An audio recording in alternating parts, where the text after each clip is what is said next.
Hello everyone, welcome to DICS। So आज 6 जुलाई है and हमारे पास आज के 10 MCQs about current affairs ready हैं। तो चलिए शुरू करते हैं। सो पहला क्वेश्चन है, which of the following statements are correct about global environment facility. उसमें पहला स्टेटमेंट दिया है हमें, the global environment facility is jointly managed by United Nations development programme, the World Bank and UNEP. Okay. Second statement है, it was established during the Rio Earth Summit. And third statement है, it serves as a financial mechanism for United Nations Framework Convention on Climate Change, that is UNFCCC. So देखते हैं क्या सही है। So सारे के सारे स्टेटमेंट सही है। स्टेटमेंट सही होने के पीछे रीजन ये है कि basically GEF is jointly developed by all of the mentioned organisations. Financial mechanism है वो 5 कन्वेंशन का। ये कन्वेंशन का नाम यहाँ पे क्वेश्चन में आपको नहीं दिख रहा है, बट आप उसको नोट डाउन कर लीजिए for your benefit. Let me note it down. So 5 conventions के लिए ये फाइनेंशियल मैकेनिज्म के तौर पे काम करता है। एक है UNFCCC, एक है UNCCD, then we have Minamata Convention, we also have Convention on Biological Diversity, and then we have Stockholm Convention on Persistent Organic Pollutants. ठीक है, सो ये 5 कन्वेंशंस के लिए फाइनेंशियल मैकेनिज्म है। And the second statement is also correct, it was established during the Rio Earth summit. चलिए, so ये question इसलिए पूछा हमने यहाँ पे because there was a news कि चाइना भूटान की एक ईस्टर्न टेरिटरी को क्लेम कर रहा है अभी। ठीक है, यहाँ पे ये भूटान है, यहाँ पे जो टेरिटरी है उसको चाइना क्लेम कर रहा है। और उसको क्लेम करने के पीछे रीजन बताया जाता है कि वो टेरिटरी अरुणाचल प्रदेश को लगकर है। सो बेसिकली चाइना इसके बहाने अरुणाचल का भी हिस्सा क्लेम कर रहा है। एक्चुअली चाइना और भूटान के बीच में जो बाउंड्री डिस्प्यूट है वो बहुत सालों से चल रहा है, लेकिन आज तक कभी भी जितने भी राउंड ऑफ टॉक्स हुए हैं उन्होंने उन राउंड ऑफ टॉक्स में ईस्टर्न बाउंड्री का जिक्र कभी नहीं हुआ है। ऐसा पहली बार हुआ है जब चाइना ने ईस्टर्न बाउंड्री को क्लेम किया है। ठीक है ना, so that is why it is a very important current affairs. अब यहां पे आप देख सकते हैं साक्तेंग वाइल्ड लाइफ सेंचुरी एग्जिस्ट करती है। एक्चुअली चाइना ने सबसे पहले इस टेरिटरी को क्लेम किया था ग्लोबल एनवायरनमेंट फैसिलिटी की एक मीटिंग में, कि जहां पे GEF साक्तेंग वाइल्ड लाइफ सेंचुरी को फंडिंग देने की बात कर रहा था जो भूटान में है। तो लेकिन चाइना ने बोला कि नहीं, आप उसको फंडिंग नहीं कर सकते हैं बिकॉज वो टेरिटरी भूटान की नहीं है, हमारी टेरिटरी है। So Sakteng wild life century भी इंपॉर्टेंट है। अगर यहाँ पे आपको नहीं दिख रहा है तो मैं यहाँ पे नोट डाउन कर लेता हूँ आपके लिए, साक्तेंग वाइल्ड लाइफ सेंचुरी। ठीक है, so Sakteng wild life sanctuary important है। चाइना जो ईस्टर्न सेक्टर ऑफ भूटान को क्लेम कर रहा है वो भी इंपॉर्टेंट है। एंड ग्लोबल एनवायरनमेंट फैसिलिटी भी इंपॉर्टेंट है एग्जाम पर्सपेक्टिव से। सो नेक्स्ट क्वेश्चन है question number 2, which of the following statements are correct. पहला स्टेटमेंट है the concept of absentee voter was originally mentioned in Representation of Peoples Act 1951. दूसरा statement है, in response to कोविड-19 pandemic election commission of India has made it possible for senior citizens above the age of 65 to vote by postal ballot. ठीक है, सो अब ये absentee voter का concept क्या है कि if a particular person is unable to vote or is not able to physically present at the time of voting, तो उसको पोस्टल बैलेट का बेनिफिट दिया जाएगा अगर वो एब्सेंटी वोटर की कैटेगरी में फॉल होता है तो। अब यहां पे मैं पूछा which of the following statements are correct. ठीक है, अब ये पहला स्टेटमेंट जो है ये इनकरेक्ट है। इनकरेक्ट इसीलिए है बिकॉज ये कंसेप्ट रिसेंटली इंट्रोड्यूस किया गया है। पोस्टल बैलेट पहले से एग्जिस्ट करता है, बट एब्सेंटी वोटर का जो कंसेप्ट है वो अभी रिसेंटली इंट्रोड्यूस किया गया है। ये दूसरा स्टेटमेंट सही है कि कोविड-19 के टाइम पे जो सीनियर सिटीजन्स हैं अगर उनकी एज 65 ईयर्स से ज़्यादा है तो उनको पोस्टल बैलेट का बेनिफिट मिलेगा। सो हमारा आंसर होगा यहाँ पे 2 ओनली। ठीक है, अब ये क्वेश्चन कहाँ से आया, इसका आर्टिकल है हमारे पास, ये रहा आर्टिकल। इस आर्टिकल के अंदर जो electoral reforms recently election commission of India ने लिए हैं और जो लेने चाहिए उनके बारे में मेंशन है। अगर आप चाहें तो आप इस आर्टिकल को पढ़ सकते हैं। चलिए आगे बढ़ते हैं। Next question is which of the following statements are correct about enforcement directorate. ED के बारे में कौन कौन से स्टेटमेंट सही है। पहला स्टेटमेंट है it works under administrative control of department of economic affairs. ये administrative control of department of economic affairs में है कि नहीं है, ये पूछा गया है। सेकंड है it is mandated with the task of enforcing the provisions of foreign exchange management act 1999 and prevention of money laundering act 2002। And third is it processes cases of fugitives from India under Fugitive Economic Offenders Act। जो लोग loan लेते हैं, पे नहीं करते हैं और यहाँ से भाग जाते हैं, उनके लिए, उनको हम फ्यूजिटिव इकोनॉमिक ऑफेंडर कहते हैं और उनके लिए एक स्पेसिफिक लॉ पास किया गया था पार्लियामेंट में इन द ईयर 2018। ठीक है, तो यहाँ पे सही गलत क्या है। पहला स्टेटमेंट गलत है। गलत इसलिए है बिकॉज ये डिपार्टमेंट ऑफ रेवेन्यू के अंडर आता है and not department of economic affairs. Department of revenue, ministry of finance. दूसरा स्टेटमेंट फेमा को एनफोर्स करता है, पीएमएलए को एनफोर्स करता है, सही है। और तीसरा स्टेटमेंट कि फ्यूजिटिव इकोनॉमिक ऑफेंडर्स के अंदर फ्यूजिटिव्स को प्रोसेस करता है, केसेस को प्रोसेस करता है, ये भी सही है। इसका आंसर हो जाएगा 2 and 3 बिकॉज हमें पूछा है कि सही क्या है। ठीक है, और सही है 2 and 3। Our answer will be B.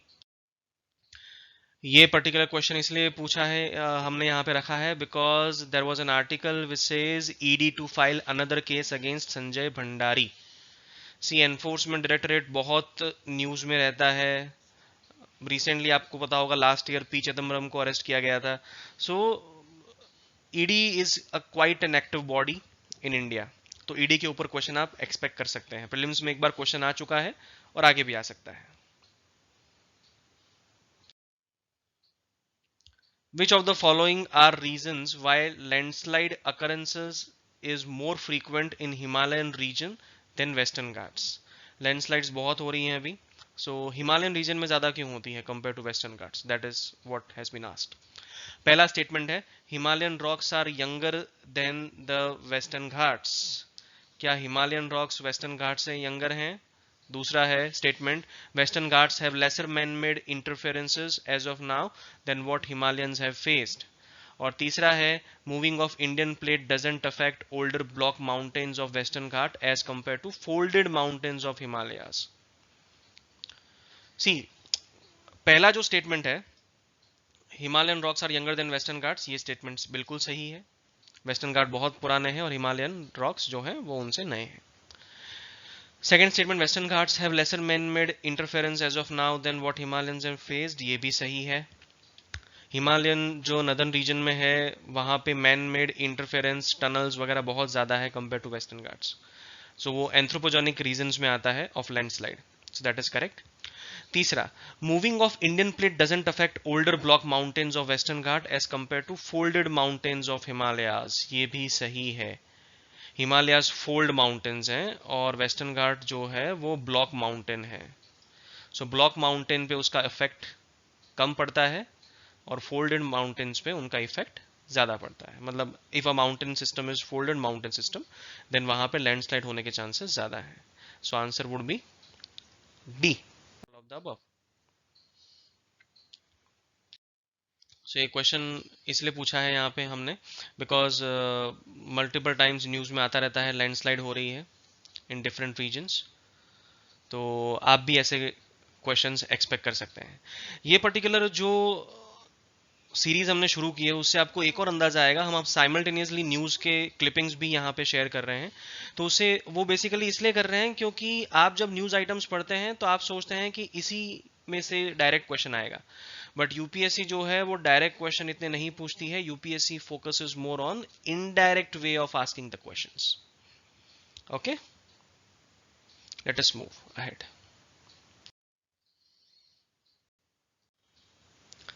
Question number 5 है हमारे पास, which of the following statements are correct about Antyodaya Anna Yojana. So पहला स्टेटमेंट है, it is centrally sponsored scheme. दोस्तों ये बात हमेशा याद रखिए, कोई भी स्कीम होती है उसके बारे में आपको पता होना चाहिए कि वो कौन सी स्कीम है, सेंट्रली स्पॉन्सर्ड स्कीम है या सेंट्रल सेक्टर स्कीम है। वो क्या होता है मैं बताता हूँ। सो पहला स्टेटमेंट है, it is a centrally sponsored scheme. दूसरा स्टेटमेंट है, it was a step in the direction of making targeted public distribution system aim at reducing hunger among the poorest segment of BPL population। ठीक है, तो ये अच्छी अच्छी बातें हैं। नॉर्मली मैं हमेशा कहता रहता हूँ अपनी क्लासेस में वगैरह कि जो अच्छी अच्छी बातें होती हैं वो जनरली सही होती हैं। ठीक है, सो अंत्योदया अन्न योजना के बारे में ये स्टेटमेंट प्राइमा फेसी सही लग रहा है। यहाँ पे इसका आंसर है बोथ 1 एंड 2, दोनों स्टेटमेंट सही हैं, ये भी सही है और ये भी सही है। अंत्योदया अन्न योजना is a centrally sponsored scheme, and दूसरा स्टेटमेंट जो अंत्योदय अन्न योजना के ऑब्जेक्टिव के बारे में बात करता है वो भी सही है। आपने सुना होगा इस स्कीम के बारे में, इस स्कीम के अंदर बेसिकली पर family 35 kg of food grain distribute किए जाते हैं। अब दोस्तों स्कीम जो है वो दो टाइप की होती है गवर्नमेंट स्कीम, एक होती है सेंट्रली स्पॉन्सर्ड स्कीम और दूसरी होती है सेंट्रल सेक्टर स्कीम। एक्चुअली नाम अलग अलग इसलिए है बिकॉज जो स्कीम सेंट्रल सेक्टर स्कीम होगी वहां पे 100% फंडिंग करेगा सेंट्रल गवर्नमेंट, और जो स्कीम सेंट्रली स्पॉन्सर्ड स्कीम होगी वहां पे फंड की शेयरिंग की जाती है बिटवीन सेंटर एंड स्टेट्स। ठीक है, ideal it is 75:25, sometimes it is also 6:4। ठीक है, 75:25 मतलब 3:1, और 3:1 का मतलब ये है कि जो भी खर्चा पानी होता है उसमें 3 रुपए या 3/3 जो शेयर है वो सेंट्रल गवर्नमेंट बेयर करेगा, एंड 1/4 जो शेयर है वो स्टेट गवर्नमेंट बेयर करेगा। ओके, ये क्वेश्चन इसलिए आया है because there was an article in the newspaper regarding food grain offtake by states, so it is rising sharply.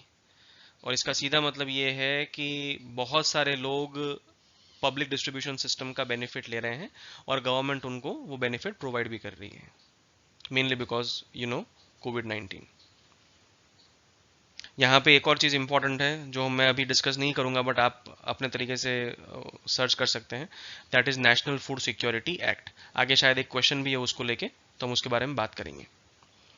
ठीक है, so national Food Security act यहाँ पे इंपॉर्टेंट है। चलिए, हम बोल रहे थे नेशनल फूड सिक्योरिटी एक्ट और वो क्वेश्चन आ चुका है। तो क्वेश्चन क्या है, क्वेश्चन नंबर 6 है, which of the following statements are incorrect about National Food Security Act 2013। तो कौन से स्टेटमेंट इनकरेक्ट है ये पूछा गया है। पहला स्टेटमेंट है, the act provides for 100% coverage for receiving subsidised food grain under targeted public distribution system. So 100% coverage वो देता है कि नहीं देता है। दूसरा, the act has a special focus on nutritional support to women and children. अच्छी अच्छी बातें जनरली सही होती हैं। ठीक है, सो ये स्टेटमेंट सही है, लेकिन ये वाला स्टेटमेंट जो है वो गलत है।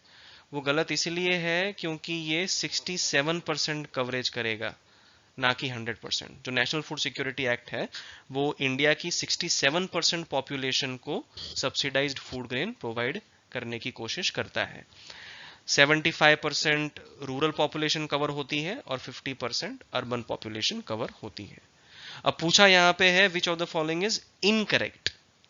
ठीक है, तो इनकरेक्ट ये पहला स्टेटमेंट है, दूसरा स्टेटमेंट तो करेक्ट है, सो इसीलिए हम जाएंगे ए के साथ, दैट इज 1 ओनली। यहाँ पे आप ध्यान से क्वेश्चन को पढ़िए, करेक्ट पूछा है या इनकरेक्ट पूछा है। So answer is 1 only. Okay,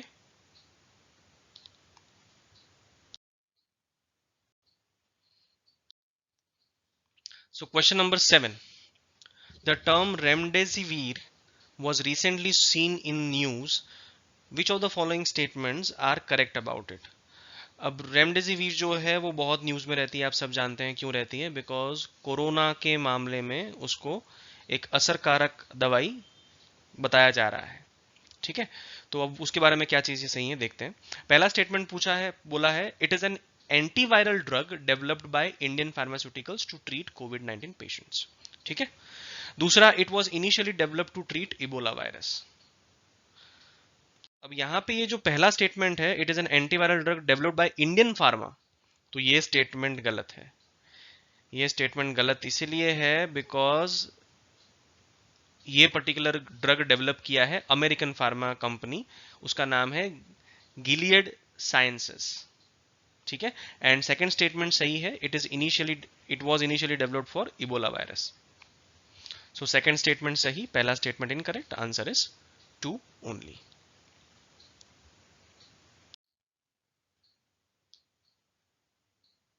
अब ये स्टेटमेंट इसलिए पूछा हमने क्वेश्चन क्योंकि सीपीआई ने एक स्टेटमेंट दिया था जिसमें उन्होंने कहा था कि रेमडेसिविर के लिए गवर्नमेंट को कंपलसरी लाइसेंस इशू कर देना चाहिए so that generic drugs can be manufactured by Indian pharma companies. अब ये इसलिए सीपीआई ने बोला है because there was a news that US is stocking up this remdesivir और बाकी किसी कंट्री के लिए अवेलेबल नहीं हो पा रही है, and that is why this is an health emergency. So health emergency के केस में according to Indian patent act generic licensing या compulsory licensing for generic drugs दिया जा सकता है।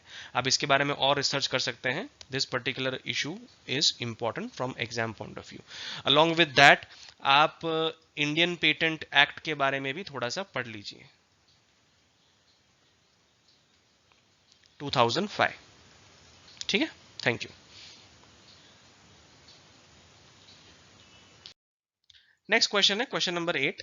अब इस क्वेश्चन नंबर 8 के अंदर क्या पूछा है इन्होंने, which of the following statements are correct about India's agri marketing system. Agriculture marketing system के बारे में क्या चीज सही है। पहला स्टेटमेंट है APMC markets have become monopolistic with high intermediation cost, monopoly आ गई है। दूसरा statement, recent agri marketing reforms allows farmers to sell to anyone outside APMC yard. तो देखते हैं क्या सही है क्या गलत। सो दोनों स्टेटमेंट सही है। जो पहला स्टेटमेंट है APMC market have become monopolistic, ये भी सही है because of that high intermediation cost आ गई है। इस मोनोपोलिस्टिक का मतलब ये होता है कि कुछ ट्रेडर्स हैं जिन्होंने वहां पे अपनी मोनोपोली एस्टैब्लिश कर दी है and they are exploiting farmers. ठीक है।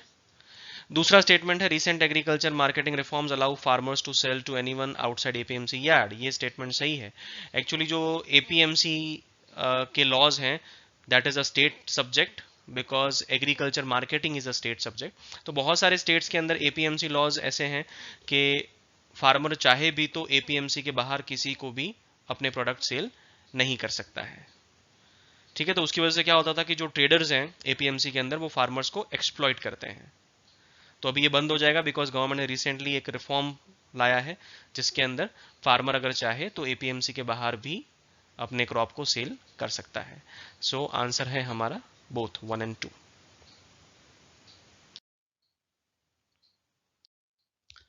Question number 9। Question number 9 is which of the following statements are correct about PM care fund. PM care fund बहुत न्यूज में है, इसका फुल फॉर्म क्या होता है वो याद रखने की कोशिश मत कीजिएगा, कोई काम का नहीं है। ठीक है, सो पहला स्टेटमेंट है the fund is a public charitable trust with prime minister as its chairman, ये स्टेटमेंट सही लग रहा है। Second, the contribution to PM cares fund will not qualify as CSR expenditure, CSR है कॉर्पोरेट सोशल रिस्पॉन्सिबिलिटी, ये statement गलत है। अब पहला जो स्टेटमेंट जो है वो मैंने आपको ऑलरेडी बता दिया है कि वो स्टेटमेंट सही है, वो चैरिटेबल ट्रस्ट के तौर पे फॉर्म किया गया फंड है एंड उसके चेयरमैन है प्राइम मिनिस्टर, और वो फंड में जो भी डोनेशन करता है it is eligible for CSR classification, corporate social responsibility. Actually according to companies act हर एक कंपनी को अपने प्रॉफिट का एक हिस्सा कॉर्पोरेट सोशल रिस्पॉन्सिबिलिटी के लिए स्पेंड करना पड़ता है, सोसाइटी के लिए स्पेंड करना पड़ता है। तो अगर वो कंपनीज पीएम केयर्स फंड में डोनेट करती है तो it is as good as they have spend it for CSR expenditure. तो ये वाला स्टेटमेंट गलत हो जाएगा बिकॉज यहाँ पे लिखा है will not qualify, but actually ये क्वालिफाई करता है। So answer is a, one only. अब ये न्यूज़ में रहता ही है हमेशा, तो अभी एक न्यूज़ आई थी आज ही कि ventilators bought using PM cares fund delayed, no transparency, ऐसा कांग्रेस ने कहा है। अभी सही है या गलत है ये तो ऑडिटर्स बताएंगे। Last question, question number 10, which of the following statements are correct. पहला स्टेटमेंट है Israel does not share border with Dead Sea, और दूसरा स्टेटमेंट है Jordan does not share border with Mediterranean Sea. So ऐसे geography में ऐसे questions आते रहेंगे कि कौन सा कंट्री किसके साथ बॉर्डर शेयर कर रहा है। तो आइए देखते हैं। तो अगर आप यहाँ पे देखें तो ये वाला जो पर्टिकुलर एरिया आपको अपनी स्क्रीन पे दिख रहा है, ये एरिया है Israel. So Israel border share करता है डेड सी के साथ as well as Mediterranean Sea के साथ। सो यहाँ पे लिखा है पहला statement Israel does not share border with Dead Sea, ये स्टेटमेंट गलत हो जाएगा। जॉर्डन, ये रहा जॉर्डन। जॉर्डन जो है वो डेड सी के साथ तो बॉर्डर शेयर करता है, क्लियर कट, लेकिन मेडिटेरेनियन के साथ बॉर्डर शेयर नहीं करता है। ठीक है, सो यहाँ पे लिखा है Jordan does not share border with Mediterranean Sea, तो ये स्टेटमेंट सही है। सो आंसर हो जाएगा हमारा बी, टू ओनली। ये क्वेश्चन इसलिए आया बिकॉज रिसेंटली न्यूज चल रही है कि ईरान की न्यूक्लियर साइट के ऊपर एक मिसाइल गिराई गई है, और Iran is blaming Israel for that. So that was all from our side, thank you for watching. इसको लाइक कीजिए, कोई आपके सजेशंस हैं, फीडबैक है तो कमेंट कीजिए, चैनल को सब्सक्राइब कीजिए, और DICS के बारे में डिटेल्ड इन्फॉर्मेशन आपको नीचे मिल जाएगी। Thank you.